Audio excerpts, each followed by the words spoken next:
Hi everyone, I missed you guys. I've been overwhelmed with life and all kinds of not so fun things, so things happen. I am working on getting back together and putting all of this stuff together.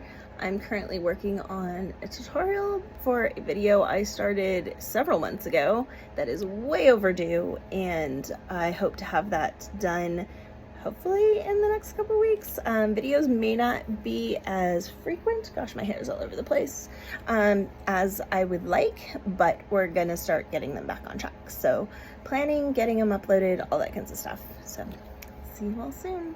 If you have any requests for any specific tutorials or any questions, let me know down in the comments, or send me a message and I will see what I can do to address them. I do know that one of my free tutorial patterns, one for the scrap catcher, has some errors, and that is the next thing I'm working on after this. I will have an updated video to tag along with that to point out the corrections. So thanks everyone, bye.